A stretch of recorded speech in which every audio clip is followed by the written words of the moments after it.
At the Fort Bragg firing range, my father, Colonel Leland Bishop, roared in front of my own soldiers. "Look at her! A sergeant's salary is barely enough for dog food, Carrie." He thought he was breaking me. He thought he was putting his failed daughter in her place.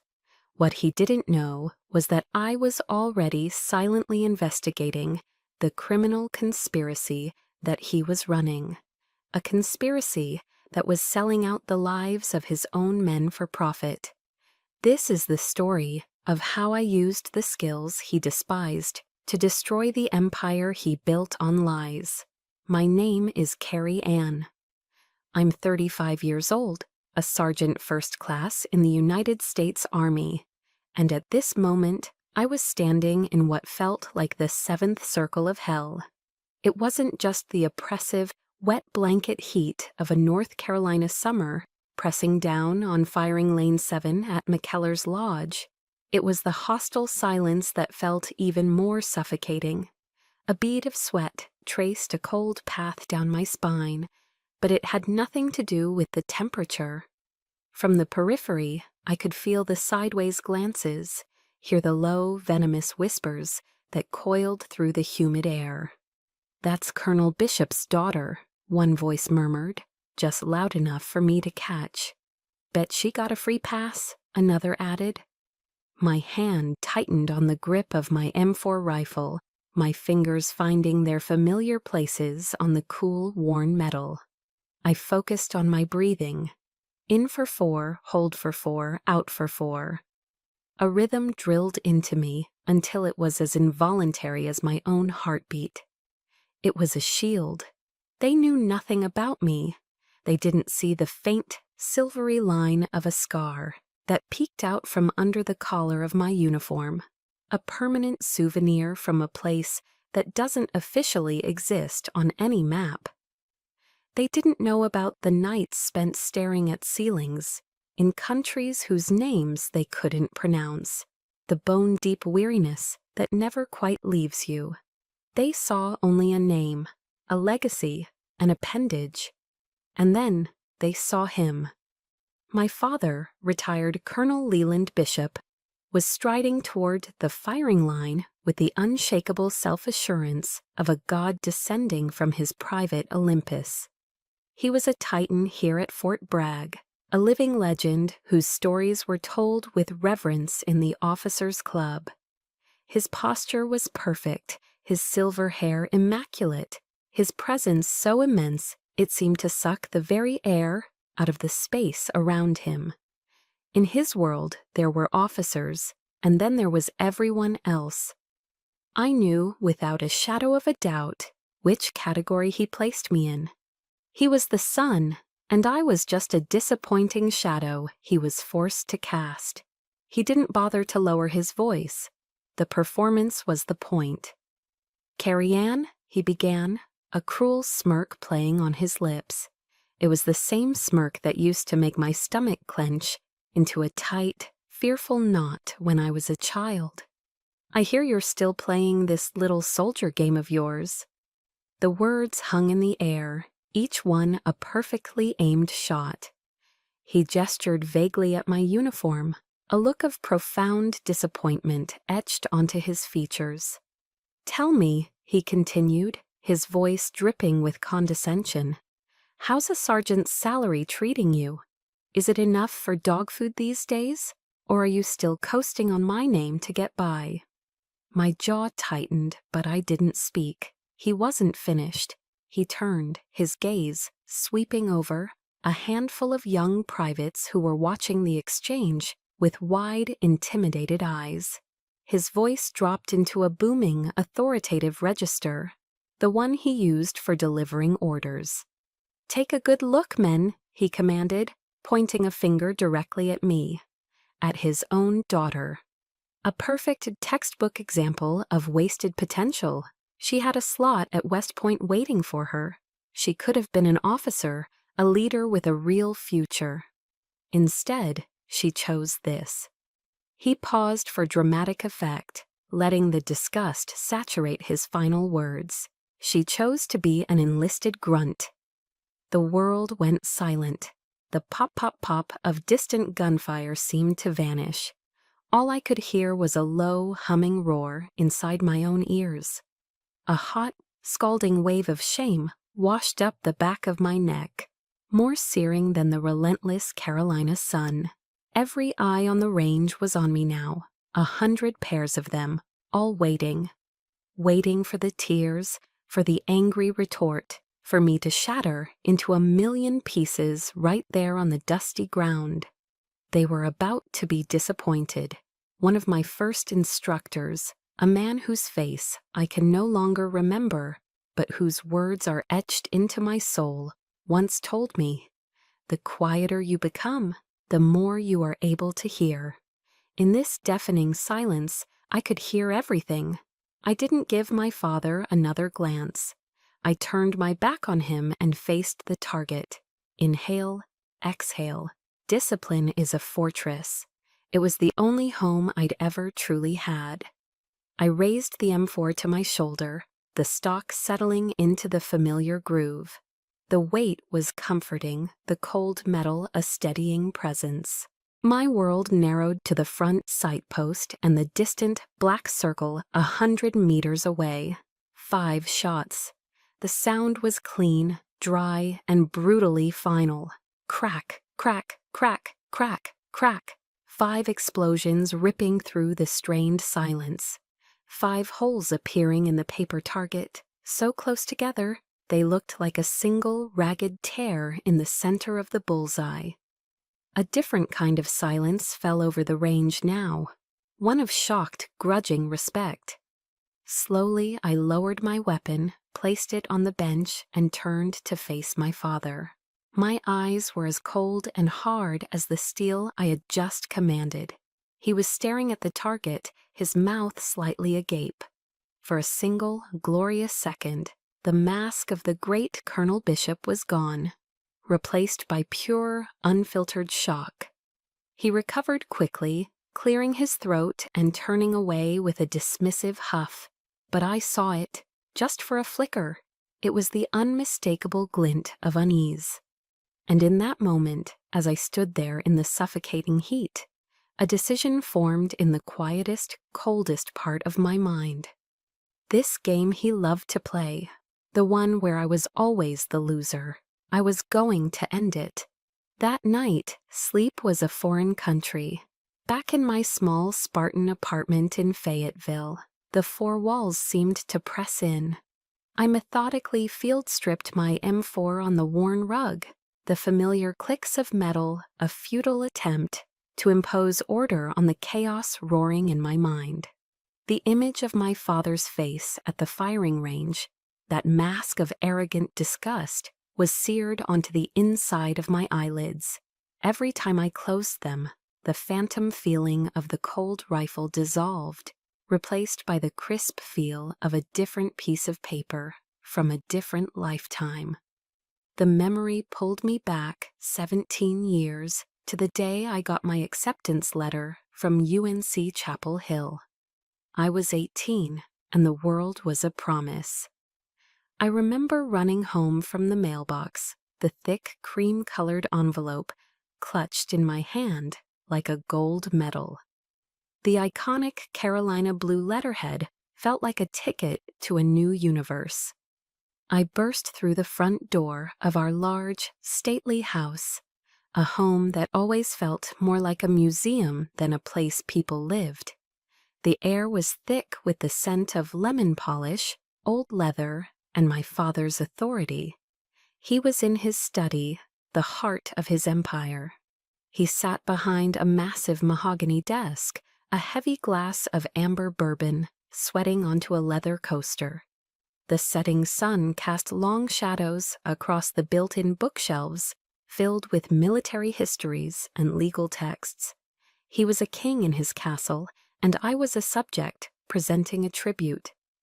I held out the letter, my heart pounding with a desperate, childish need for his approval.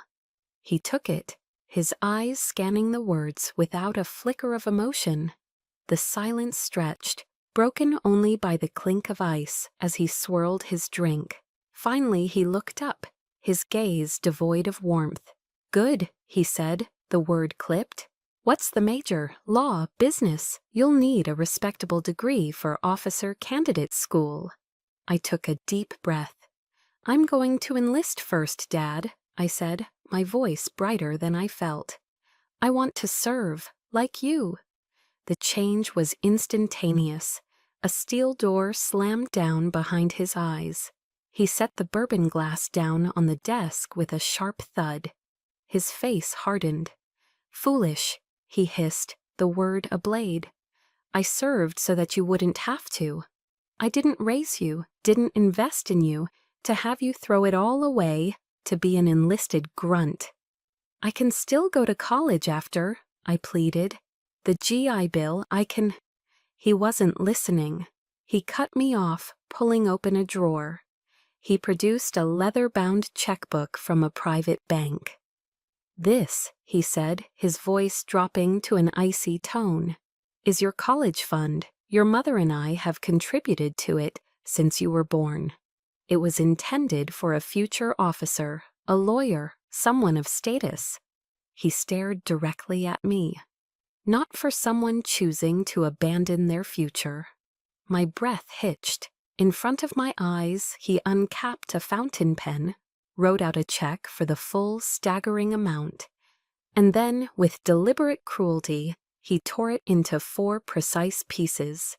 The ripping sound was the loudest thing I had ever heard. The 4 white squares fluttered down onto the plush rug like dead leaves. "If you choose that path," he declared, "you walk it alone."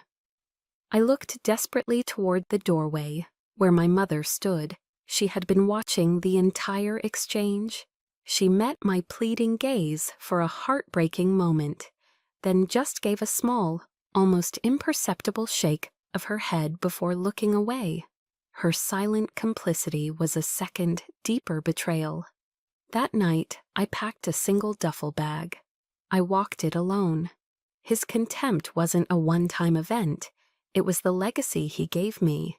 The first few years in the Army were brutal. I was the colonel's daughter, a title that followed me like a curse. I worked twice as hard, studied twice as long, and volunteered for every miserable duty just to prove I wasn't there because of him, to erase his shadow. I remember one night during basic training, lying on my bunk, exhausted and lonely, soaked from a drill in the freezing rain. I was reading a tattered paperback of American essays someone had left behind, and I found it. The words of Theodore Roosevelt, the man in the arena. "It is not the critic who counts. The credit belongs to the man who is actually in the arena, whose face is marred by dust and sweat and blood." Those words became my scripture. My father was the critic. He sat clean and comfortable in the grandstands of my life, passing judgment. But I was in the arena. The mud, the sweat, the fear, the blood, they were mine. They were real. His rejection hadn't broken me. It had forged me. He wanted me to fail, to come crawling back, defeated. He never understood that in tearing up that check, he had accidentally handed me my greatest weapon. Absolute, unconditional independence. His disapproval became the armor I wore every single day. His rejection forged me into a weapon.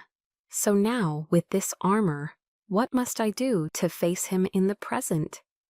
My command center wasn't in a secure, windowless room deep within Fort Bragg. It was on a wobbly, second-hand kitchen table in my cramped one-bedroom apartment, the kind of place a sergeant's salary gets you in Fayetteville. Outside, the night was thick and alive with the relentless electric chirping of cicadas, a sound that drilled into the silence. Inside, the only light came from the cold, blue-white glow of my laptop screen, painting long, distorted shadows across the cracked linoleum floor. My dinner, a can of Campbell's chicken noodle soup and a half-eaten sleeve of saltine crackers, sat cold and forgotten beside my elbow. I was too focused to eat, the knot of adrenaline in my stomach a more potent fuel than any food. In front of me, displayed on the screen, was a mind map. At its heart, a single name, stark and final, Leland Bishop. From that central node, branches spiderwebbed out, each one a tendril of his carefully constructed world. Shell corporations with bland corporate names, routing numbers for offshore bank accounts, a growing list of names that felt like potential co-conspirators. This wasn't going to be a messy, emotional confrontation born of anger. That was his world, not mine. This was a campaign. Just like planning a mission in hostile territory, I began with meticulous intelligence gathering. Quiet, patient, methodical. I remembered reading a book about how the FBI finally caught Bernie Madoff. It wasn't a dramatic confession or a single informant that brought him down. It was a team of forensic accountants who spent months, years following the money. They looked for the small inconsistencies, the statistical impossibilities, the anomalies that, when pieced together, revealed an undeniable criminal truth. My father saw me as a simple grunt, a blunt instrument good for following orders. He had no idea that the very skills he'd always disdained, the patience to sit still for hours, the meticulous attention to detail required to not get your team killed, the sheer, stubborn endurance forged over years of service, were now the precise weapons I was aiming squarely at the heart of his empire.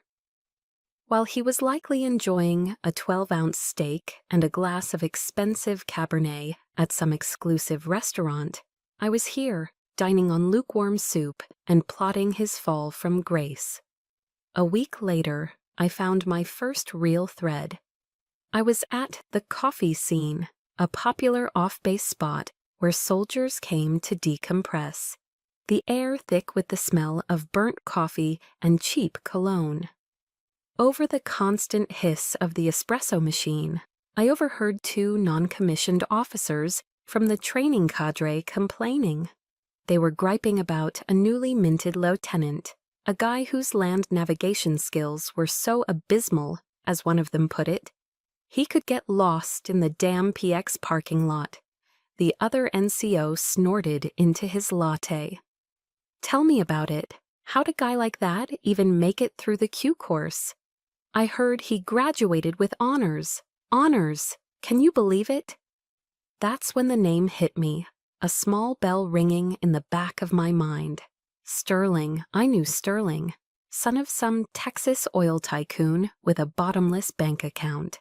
I also knew, through the ever-present base rumor mill, that his academic record before enlisting had been less than stellar. It didn't add up. You don't just magically develop the instincts and intelligence to pass the Special Forces qualification course. It's a crucible, a brutal, unforgiving process, designed specifically to weed out the weak, the lazy, and the incompetent. Sterling was, by all accounts, all three. That evening, back at my kitchen table command center, I created a new encrypted file on my laptop. I labeled it Sterling.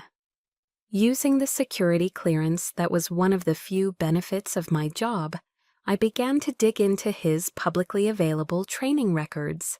I wasn't looking for a smoking gun, not yet. Just a loose thread, something to pull on. And then I saw it. It was a single data point, buried in a long, boring spreadsheet of course completion times. An anomaly. He had successfully completed a critical, notoriously difficult training module in nearly half the time of the course's fastest recorded graduate. It wasn't just impressive, it was statistically impossible. It was the first real crack in the facade. The following weeks fell into a grueling, bifurcated rhythm. By day, I was Sergeant First Class Bishop, punctual, efficient, exemplary, a ghost. I ran my squads through drills with unwavering professionalism. I was a model of discipline and quiet competence. No one could possibly suspect a thing. But when the sun went down and the bass grew quiet, I became someone else. I became an investigator. My small kitchen transformed into a data analysis cell.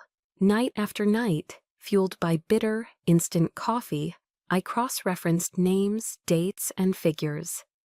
I meticulously tracked the public transactions of the shell corporations my father controlled through a web of legal loopholes. A pattern began to emerge, faint at first, then undeniable. Large, lump-sum payments, always disguised as consulting fees, were being deposited shortly after certain distinguished graduates, like Sterling, received their certifications. Each number, each date, each name was a brick. And I was laying them one by one, with painstaking precision, building a wall of evidence. It was solid, it was methodical, it was irrefutable. A deep, bone-wearying exhaustion began to settle into my soul. A constant, heavy companion that sat on my shoulders. But the discipline held me upright. It was my refuge. My father had taught me to be tough, to be resilient, to never show weakness. He just never imagined that one day all that toughness would be directed back at him. My lonely path was becoming clearer with every brick I laid. I hated these events, the dog and pony shows. Once a year, the brass would haul out the latest military hardware for a combat capabilities demonstration, a carefully choreographed performance for visiting politicians and defense contractors. It was a day of pressed uniforms, forced smiles, and carefully managed optics. My first sergeant, likely knowing my aversion to the spotlight, had assigned me to logistics support, a glorified supply clerk role, tucked away behind the main staging area. I was grateful for the anonymity. My job was to stay in the shadows and make sure the people in the spotlight had everything they needed. My father, of course, was a different animal entirely. For him, this wasn't a duty, it was a stage. He thrived in this environment.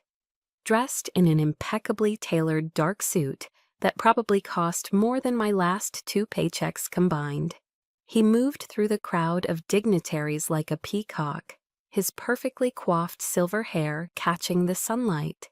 He shook hands, he laughed his booming laugh that always sounded more like a command than an expression of joy, and he held court. I watched from a distance as he cornered a U.S. senator, launching into a grandiose explanation of some complex building entry technique. He gestured wildly with his hands, his voice ringing with authority, as if he himself had just breached a door under fire yesterday, instead of spending the last decade collecting exorbitant fees as a strategic consultant. For a moment, his eyes flickered in my direction. It was a fleeting glance, but it was loaded with his signature contempt, a silent reminder of my proper place in his universe. Invisible, insignificant, a servant to more important men. I simply lowered my head and went back to checking the inventory on my clipboard. Then the atmosphere shifted. It was a palpable change, a wave of gravitas that silenced the idle chatter. The crowd parted respectfully. General Marcus Thorne, the 4-star commander of the United States Army Special Operations Command, had arrived. He was a living legend, a Green Beret whose quiet professionalism was as renowned as his tactical brilliance. Men straightened their ties. Officers stood a little taller. He moved with an unhurried purpose, his presence radiating a calm, absolute authority that made my father's blustering seem theatrical and cheap. Naturally, my father was the first to react. He abruptly abandoned the senator mid-sentence and strode forward, his hand extended, that dazzling politician's smile plastered on his face. "General Thorne, what an absolute honor, sir." But General Thorne merely gave him a polite, almost dismissive nod.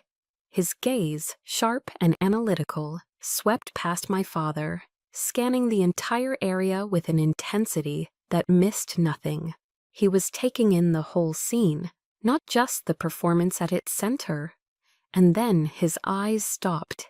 They stopped on me. For a moment that seemed to stretch into an eternity, the 4-star general, the man at the absolute apex of my professional world, looked directly at me, standing in the shadows with my clipboard. The world seemed to grind to a halt. All the noise, the engines, the distant thumping of helicopter blades, it all faded into a low hum. He wasn't looking at my father anymore. He wasn't looking at the senator. He was looking at me. And then he started walking. Not toward the polished displays of weaponry. Not toward the VIP grandstand. He started walking toward me. My father froze. I saw his face transition through a rapid series of emotions, from fawning self-importance to confusion, then to a flicker of raw, indignant anger as General Thorne walked right past him as if he were nothing more than a piece of furniture. The general's polished black shoes crunched on the gravel, each step a hammer blow to my father's ego. He stopped directly in front of me. He wasn't looking at the rank on my collar or the name tag on my chest. His eyes, which held a universe of experience, were filled with a startling, immediate understanding. They flickered down for a fraction of a second to my forearm, to the small, faded unit tattoo that was barely visible beneath my sleeve, an emblem that meant nothing to outsiders, but everything to those who had been there. He extended his hand. "Sergeant First Class Bishop," he said. His voice was deep and resonant, carrying an innate authority that had no need for volume, yet it held no trace of condescension. It was the voice of a fellow warrior. "It's an honor. I read your after-action report from—" He paused, naming a classified operation that was little more than a whisper in the halls of power. "Last year, quiet professional." He used the words, the sacred words, the highest compliment one could receive in our world. He squeezed my hand firmly, a gesture of respect, not of rank. "It's soldiers like you," he said, his eyes meeting mine, "who are the absolute backbone of this force." I couldn't speak. A lump had formed in my throat, thick and painful. All I could manage was a single sharp nod. As he turned to leave, I risked a glance at my father. His face was ashen. It was a ghastly, pale mask of pure, unadulterated shock, mingled with a rage he couldn't conceal. The game had just changed. The board had been flipped. And for the first time in my life, I felt the ground shift beneath my feet, solid and firm. General Thorne's handshake wasn't just a gesture, it was a key. It unlocked a door I didn't even know existed. For 2 weeks after the demonstration, the world felt different. The whispers that used to follow me around base seemed to fade, replaced by nods of grudging respect. The weight of my father's name felt lighter on my shoulders. Then came the phone call, a crisp, professional voice from the general's own office. They wanted to formally invite me to apply for an instructor position at the Joint Special Operations University, JSOU, down in Tampa, Florida. It wasn't just a job, it was an escape route. It was a future where my value was measured by my experience, not my last name. A place where I could shape the next generation of operators, passing on the hard-won lessons from the field. It came with a salary that would be triple my current pay, a detail that brought a grim, ironic smile to my face. It meant a life of stability, of sunshine and sea breezes, hundreds of miles away from the suffocating shadow of Colonel Leland Bishop. For the first time in what felt like my entire adult life, A genuine, uncomplicated sliver of hope lodged itself in my chest. I spent days perfecting my application, polishing my service record until it gleamed. The video interview with the selection committee went perfectly. I was articulate, confident, knowledgeable. They were impressed. The master sergeant on the panel told me I was their top candidate, that I should expect a formal offer within the week. I allowed myself to dream. I looked up apartment listings in Tampa, picturing a small place with a balcony where I could drink my morning coffee and smell the salt in the air.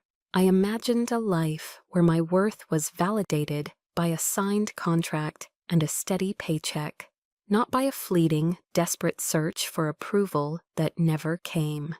A new dawn was on the horizon. And then, just as quickly as it had appeared, the sun went out. The door didn't just close, it was slammed shut, the deadbolt thrown. It arrived as a brutally short, impersonal email from JSOU Human Resources. Subject: Instructor Position Application. Sergeant First Class Bishop, thank you for your interest in the position at the Joint Special Operations University. After careful consideration of changing operational needs, we have decided to go in a different direction with this hiring cycle. We wish you the best in your future endeavors. No explanation, no feedback, just a cold corporate dismissal. A digital slap in the face. My hands began to tremble. I read it again and then a third time, as if the words might change. I immediately called my contact on the selection committee, a good master sergeant I'd known for years. His voice on the other end of the line was strained, heavy with an unease that traveled through the phone. "Carrie, listen, I shouldn't be telling you this," he stammered, his tone low and cautious. "It's way above my pay grade, but there was a call, from the top, from a senior consultant with a lot of pull in DC. My blood ran cold. I knew where this was going. "This consultant," he continued, the words tasting like poison even in my ear, "expressed grave concerns about your psychological stability. Following multiple combat deployments, he said your profile made you a potential liability risk for the university. The lawyers got involved. It killed your nomination on the spot. I'm sorry, Carrie, my hands were tied." My heart didn't just sink, it stopped. It was a physical sensation, a hollow, terrifying stillness in my chest, a liability risk. He had taken my service, my sacrifices, the very things that made me qualified for the job, and twisted them into a weapon. He had painted me as broken, as unstable. There was only one person in the world with that level of influence and that depth of cruelty. Only one person who would and could do this: my father. He couldn't beat me on merit, so he had poisoned the well. He couldn't deny General Thorne's public recognition, so he had crept into the shadows and whispered lies into the ears of bureaucrats, men who feared lawsuits more than they valued honor. He had made my greatest strengths into my most damning weaknesses. The anger that rose in me wasn't the hot, searing shame I'd felt at the firing range. This was different. This was cold. This was surgical. It was a solid block of ice, forming in my chest, a chilling, absolute clarity. He had crossed a final line. This was no longer about his disdain, his disappointment. This was sabotage. This was a deliberate act of destruction. He didn't just want me to fail anymore. He wanted to annihilate me, to ensure that I could never, ever escape his orbit, his control. I sat there in the dark, staring at the screen. A quote I'd once read from the Stoic philosopher Marcus Aurelius floated into my mind. The best revenge is to be unlike him who performed the injury. He had acted with malice, with deceit, with cowardice. I would not. Have you ever felt that? The moment when a deep, personal pain suddenly transforms, when the tears dry up and are replaced by a cold, hard resolve you didn't even know you possessed? That was me, in that moment. I moved the cursor across the screen. I found the folder on my desktop named Future in Florida, filled with apartment listings and daydreams. I dragged it to the trash icon and emptied it without a second thought. Then I navigated to my secure files and opened the one I had started weeks ago. The one labeled Leland Bishop. Hope was dead. Now there was only justice. My cold anger needed a target. It needed a direction. My father had sabotaged my future, and I needed to know why. What was he protecting? The answer, I knew, lay with my first thread, Lieutenant Sterling.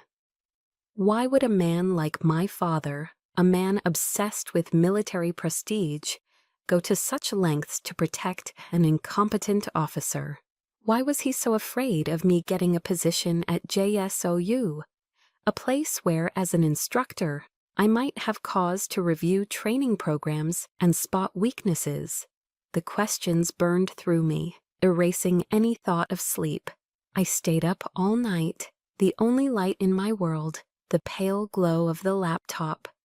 Fueled by stale coffee, I used my security credentials to pull up Sterling's entire service record.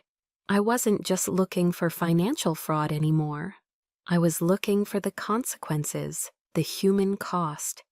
I began meticulously sifting through the after-action reports, the AARs, from his unit's recent deployment to Afghanistan. It was hundreds of pages of dry, clinical military jargon, much of it redacted with thick black lines. But years in the service had taught me how to read between those lines, how to see the ghosts in the sanitized language. I scanned reports of firefights, IED strikes, and routine patrols, my eyes hunting for a single name, a single incident that didn't fit. I was no longer an investigator. I was a hunter, stalking a tragedy through a dense forest of paperwork. And then I found it. The report was designated AR-15-6, the formal code for an official investigation into a hostile engagement resulting in U.S. casualties. My heart began to pound, a slow, heavy drumbeat against my ribs. The date was August 14th. The location, the Korengal Valley, Afghanistan's Valley of Death. It was a place where bravery went to die, a treacherous maze of rocky hillsides and hidden enemy positions that had chewed up and spat out some of our best soldiers. Two names leapt off the page, so stark they seemed to have been carved into the screen with a knife. Sergeant Mark Sully Sullivan, KIA, Sergeant First Class David Diaz, KIA, killed in action. The report detailed the ambush. It cited a catastrophic tactical error on the part of the commanding officer, Lieutenant Sterling. He had ignored direct intelligence warnings and led his patrol down a narrow, exposed trail at the bottom of the valley, a route notoriously known to every soldier in the region as the death funnel. It was a rookie mistake, the kind of blunder a first-year cadet at West Point would have known to avoid. It was a death sentence. The blood in my veins turned to ice. My hands shook so violently I could barely control the mouse. With a growing sense of dread, I opened another file, the financial records I had painstakingly compiled on my father's shell corporation. I cross-referenced the dates, and there it was, the final damning piece of the puzzle. A wire transfer, 7 figures. A massive, obscene amount of money, moved from a trust fund in the Cayman Islands registered to the Sterling family, and deposited into the account of one of my father's consulting firms. The date of the transfer was exactly 3 weeks before Lieutenant Sterling had graduated with honors from the Special Forces qualification course. It all clicked into place with a horrifying, sickening finality. My father hadn't just sold a fraudulent qualification. He hadn't just undermined the integrity of the force he claimed to love. He had sold 2 men's lives for a payday. I barely made it to the bathroom before I doubled over the toilet, my body convulsing as I threw up the cold soup and bile. The acrid taste burning my throat was nothing compared to the profound, soul-deep revulsion that consumed me. My father.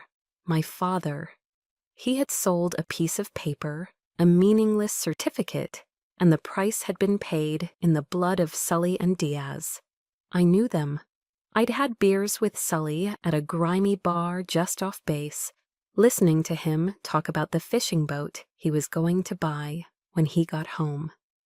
I'd seen the pictures of Diaz's wife and 2 little girls that he kept tucked inside his helmet. This was no longer about me. It wasn't about a ruined career or a lifetime of feeling inadequate. It was about them. It was about their honor. It was about their stolen futures and the families they would never see again. It was about the most disgusting, unforgivable betrayal I could possibly imagine. In that moment, something inside me broke, and something new and hard settled in its place. The Bible verse echoed in my head, not as a promise of peace, but as a declaration of war. The truth will set you free. And I knew my truth now. I walked back into the living room and picked up my phone. My hand was no longer shaking. It was cold, steady, and calm. I found the number in my contacts and dialed. The voice on the other end was professional, alert. Major Reed. My own voice came out flat, devoid of all emotion. It sounded like a stranger's. "Evelyn," I said, using her first name. "It's Carrie Bishop. We need to meet, right now." I paused, letting the weight of my next words settle. This isn't about fraud anymore. This is murder. The diner was a greasy spoon off the all-American freeway. The kind of anonymous, 24-hour place that smelled of stale coffee and fried bacon. The vinyl on the booth seats was cracked, and the fluorescent lights hummed a weary tune. It was the perfect place for a conversation that could never happen on base. It was the antithesis of the polished mahogany-paneled officers' clubs where my father conducted his business. This was the underworld, and I was stepping into it. Major Evelyn Reed from the Army's Criminal Investigation Division, or CID, didn't look like a high-ranking investigator. Dressed in civilian clothes, a pair of simple jeans and a nondescript blouse, she could have passed for a tired high school teacher grading papers. But her eyes were a different story. They were sharp, intelligent, and missed nothing. They assessed me over the chipped Formica tabletop as I slid into the booth opposite her. I didn't waste time with pleasantries. The time for that was long past. I pulled a small, encrypted, external hard drive from my pocket and slid it across the table. It stopped next to a puddle of condensation from her glass of iced tea. "On here," I said, my voice low and even, "you'll find preliminary financial transactions, the training records of at least 3 suspicious graduates, including Lieutenant Sterling, and the full unredacted after-action report concerning the deaths of Sergeant Sullivan and Sergeant First Class Diaz." Evelyn didn't say a word. She simply took out a government-issue laptop, plugged in the drive, and began to type. The only sound for the next 5 minutes was the soft, rhythmic clicking of the keyboard and the distant clatter of plates from the kitchen. I watched her face. I saw the initial professional skepticism melt away, replaced by a focused intensity, which then gave way to a look of utter, undisguised horror. She finally looked up, her face pale under the harsh lighting. "My God, Bishop," she whispered, her voice barely audible. "You were right. This isn't just fraud. The pattern of payments, the falsified records, the direct link to the casualties. This is a criminal enterprise. This is a RICO case. RICO, the Racketeer, Influenced and Corrupt Organizations Act, the legal hammer used to bring down mob bosses and criminal syndicates. She was putting my father in the same category. Evelyn leaned forward, her voice dropping even lower. To convict him, to make it stick, we need more than the paper trail. Financials can be explained away by clever lawyers. We need to prove intent. We need a direct link, something that ties him personally to the criminal act, not just to the money. Her sharp eyes locked onto mine. We need his own words. The unspoken question hung heavy in the air between us. Sergeant First Class Bishop, she said, her tone shifting from investigator to commander. You're the only one who can get close to him without raising suspicion. You're the only one he might talk to. Are you willing? I knew exactly what she was asking. A wire, a recording. I would have to willingly walk into the lion's den, face the man who created me, and then tried to destroy me, and coax a confession from his lips. A wave of nausea, cold and acidic, rolled through my stomach. It was a vile, disgusting thought. But then I saw their faces. Sully laughing over a beer. Diaz proudly showing me a picture of his little girl on her first day of school. The revulsion was instantly extinguished by a cold, hard resolve. There was a simple principle I learned in the field. Slow is smooth, and smooth is fast. I would do this carefully. I would do this right. I'll do it, I said, my voice steadier than I felt. What do you need? A few days later, Evelyn met me in a deserted parking lot. She handed me a pen. It was a sleek black fountain pen, expensive looking, the kind my father favored. It's a digital recorder, she explained. 8-hour capacity, crystal clear audio. The activation is on the top. 1 click to start, 1 to stop. Simple. I took the pen from her.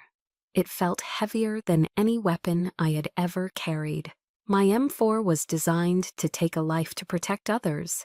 This pen was designed to kill a man's life, his reputation, his freedom, his entire world. With a single treacherous click. This was my weapon now. Not to kill a person, but to kill a lie. We have enough probable cause to start surveillance, Evelyn added, her voice all business now. Every call he makes, every transaction he initiates is now on our radar. We're building the case brick by brick. But this pen, Carrie, she looked at me, her expression grim. This is the tip of the spear. It has to hit the heart. The plan was set. It was as elegant as it was ugly. In 2 weeks, my father was scheduled to receive a Lifetime Achievement Award for Integrity and Honor at the annual Patriots Gala at the Maine Officers Club. It was the perfect stage, a stage for his monumental arrogance, for his hypocrisy to be on full display. And it would be the stage for his downfall. The grand ballroom of the Fort Bragg Officers Club was a sea of hypocrisy. The air, thick with the scent of expensive perfume and catered prime rib, glittered under the light of crystal chandeliers. Men in starched dress uniforms and women in shimmering evening gowns mingled, their laughter echoing off the vaulted ceilings. I stood in the shadows at the back of the room, a ghost in my perfectly pressed Army service uniform. I was a discordant note in their symphony of self-congratulation, and I felt every eye that skimmed past me. On stage, bathed in a brilliant white spotlight, my father was basking in the glow. He held the award, a heavy crystal eagle perched on a marble base, and beamed at the adoring crowd. The award was for a lifetime of dedication to integrity and honor. The irony was so thick I could have choked on it. Integrity, he began, his voice filled with a practiced false emotion that made my skin crawl. is the bedrock of a soldier. It is the moral compass that guides us in the darkest of nights.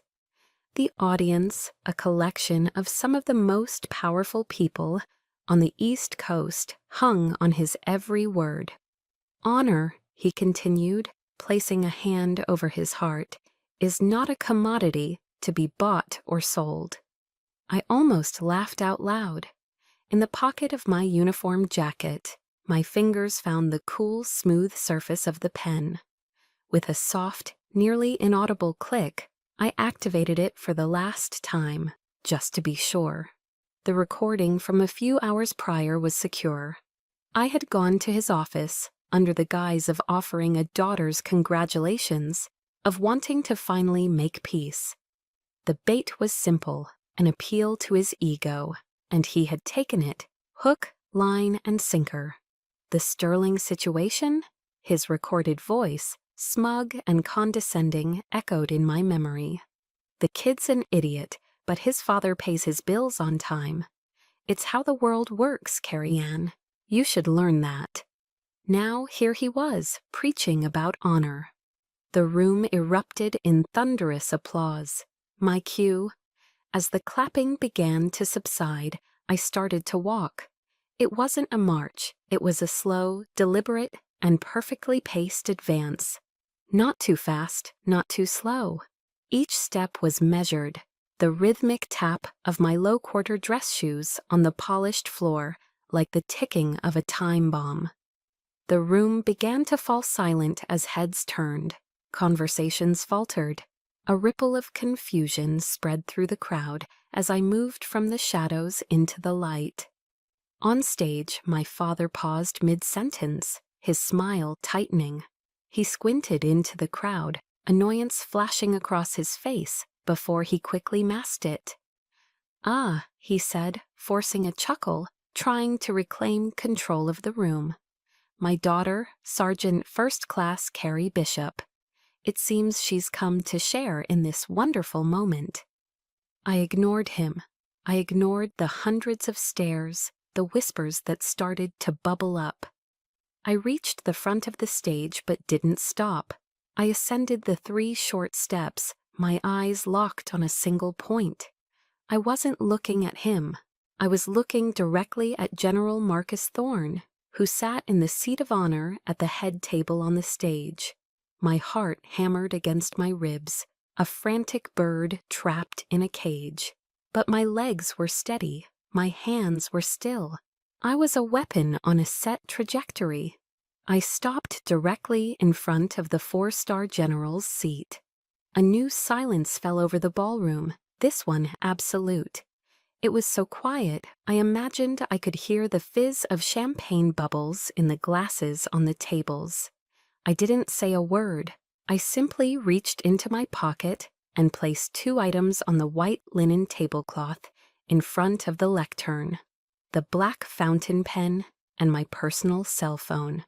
The moment was a signal. At the back of the ballroom, the main doors were quietly blocked by 2 stone-faced men in dark suits. On my right, I saw Major Evelyn Reed rise from her seat at a nearby table. She wasn't a tired teacher anymore. She was a hunter, and her eyes were locked on her prey. Simultaneously, the massive presentation screen behind the stage, which had been displaying a flattering, heroic portrait of my father, flickered.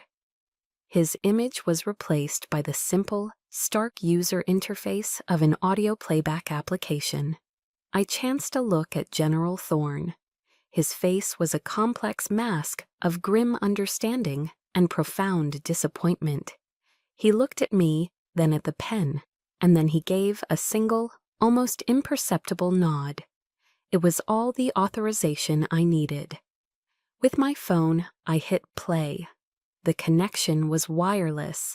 The sound was instantaneous, piped through the ballroom's state-of-the-art speaker system. And the voice that boomed through the hall was not the polished, inspirational speaker from a moment ago. It was my father's true voice, raspy, arrogant, contemptuous.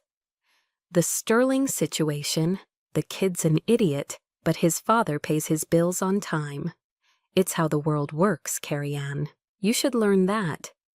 Honor is for the little people, for the grunts who die in the dirt. For men like us, it's about results. A collective gasp swept through the room. The color drained from Leland Bishop's face. His self-assured posture collapsed as if his strings had been cut. He stared at the screen, then at me, his mouth opening and closing silently. No sound coming out. He looked like a fish gasping for air. The audio file continued to play, revealing every sordid detail of his criminal enterprise, every dismissal of the men whose lives were forfeit for his greed. The shocked silence in the room began to break, replaced by a rising tide of horrified, angry whispers. Alliances built over decades of backslapping and bourbon were dissolving in real time. Major Evelyn Reed was now on the stage. She walked past me, her steps firm and confident, and stopped beside my father. She didn't raise her voice. She didn't need to. "Colonel Leland Bishop," she said, her voice clear and cold in the sudden silence. "You are under arrest for conspiracy, fraud, and your role in the deaths of Sergeant Mark Sullivan and Sergeant First Class David Diaz." Justice didn't arrive like a thunderstorm. It came with the soft, silent click of a pen. The aftermath was chaos.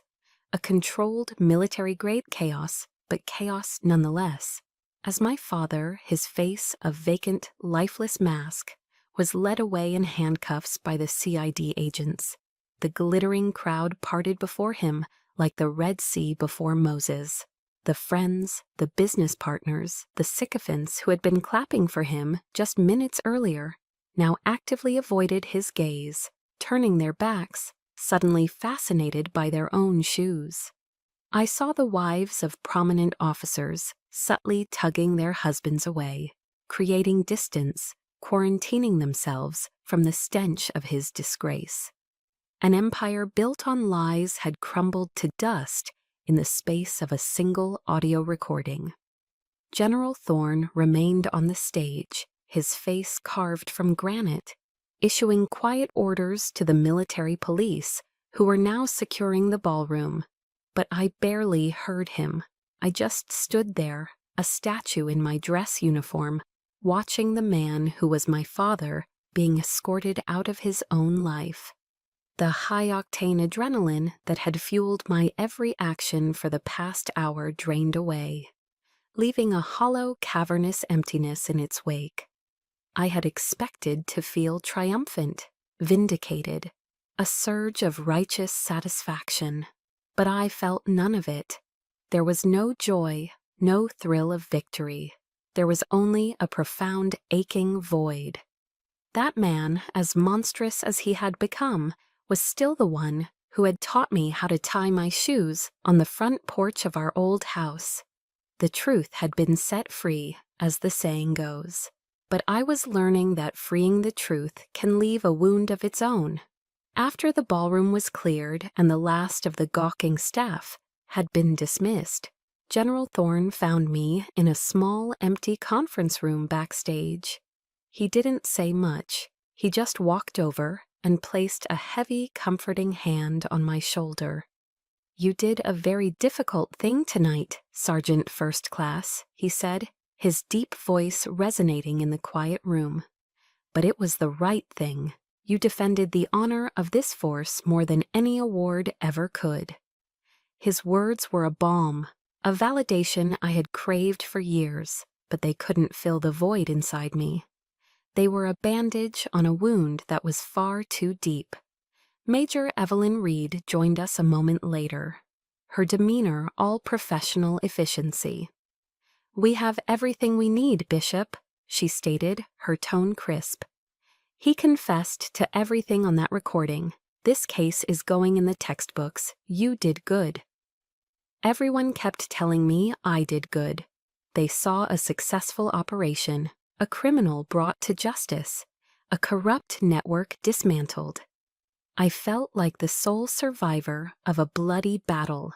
left standing alone on a battlefield littered with the corpses of my own past. The drive home to my apartment was a blur. The streets of Fayetteville, usually so familiar, felt alien. There would be no champagne tonight, no victory celebration. I walked into my small apartment and went straight to the kitchen. I sat down at the wobbly table, the same table that had served as my command center for this entire campaign. Now it was just an empty table. The laptop was closed, the files were gone. The war was over. I had won. I had exposed the truth. I had secured justice for Sully and for Diaz, and for God knows how many others. I had defended my own honor against my father's lies. But in doing so, I had also personally detonated my own family, what little was left of it. The victory felt strangely like defeat, and for the first time since this whole nightmare began, I let myself cry. The tears weren't for the man who was being processed at the county jail. They weren't for the monster he had become. They were for the little girl who once trailed after him, desperate for a single nod of approval, a single "well done, Carrie Ann." I cried for the loss of that little girl's innocence. I cried for the ugly, bitter price of truth.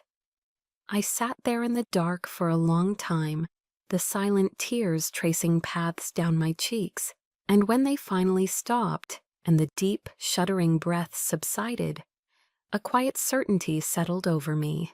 That chapter of my life, the one defined by him, by his shadow, by my desperate need for his validation, was well and truly over. 1 year later, the legal storm surrounding Leland Bishop had finally passed. He was convicted on a slew of federal charges: fraud, conspiracy, and 2 counts of involuntary manslaughter. The sentence was decades in a place where his name and influence meant nothing. I never visited him in prison. I never wrote. Some doors, once closed, are meant to stay that way forever. My own life had found a new, quieter rhythm. I was still in the Army, but things were different. The respect I received from my peers and my superiors was my own, earned in sweat and service, untainted by anyone's shadow.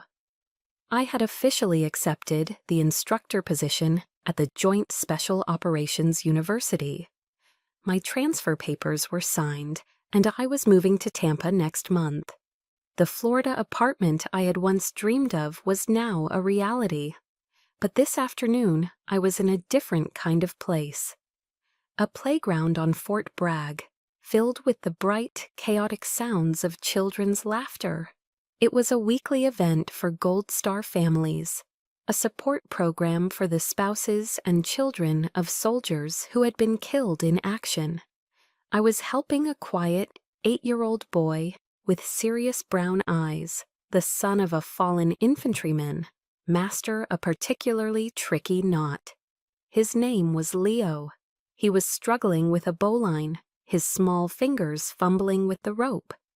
I knelt beside him on the soft wood chips, guiding his hands through the motion. "You make the rabbit hole," I said softly. "The rabbit comes up the hole, goes around the big tree, and then back down the hole." Suddenly, the loop held.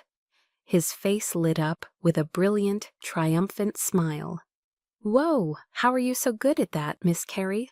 Leo asked, his eyes wide with admiration as he stared at the perfect knot. I felt a genuine smile spread across my own face, easy and unforced. "A soldier taught me," I told him, my voice warm. "A long time ago. He said a good knot can save your life one day." I wasn't lying. The soldier who had taught me that very knot, on a rare father-daughter camping trip, when I was just a little older than Leo, was my own father. It was one of the few untarnished good memories I had of him, a flicker of light in a long, dark history. For a long time, I had tried to bury memories like that, because they were too painful, too connected to the man he became. But I was learning now. I was learning to sift through the wreckage of the past and keep the small, useful things of value while letting the rest of it burn. His legacy was a pile of ash and deceit. Mine would be different. It would be found here in the triumphant smile of a little boy who just learned something new. It would be in the quiet support I could offer to these families who had sacrificed so much. It would be in the lessons of integrity, of honor, of truth that I would pass on to the next generation of soldiers at JSOU. Later that evening, as the sun began to dip towards the horizon, I took a drive. I went east, out of Fayetteville, toward the coast. I ended up at Wilmington, sitting on the cool sand, watching the endless rhythmic procession of the waves. They crashed on the shore, a constant, powerful cycle of destruction and renewal, washing the world clean again and again. A steady breeze blew in off the Atlantic, carrying the sharp, clean scent of salt, and it felt like it was blowing away the last lingering ghosts of the past. Staring out at the vast expanse of the ocean, I realized I was no longer Colonel Bishop's daughter. I wasn't the hero who took down her own father. Those were labels, roles I had been forced to play in someone else's drama. They weren't me. I was just Carrie, a soldier, a teacher, a survivor. The setting sun painted the sky in brilliant streaks of orange and purple. A new dawn was waiting for me in Florida.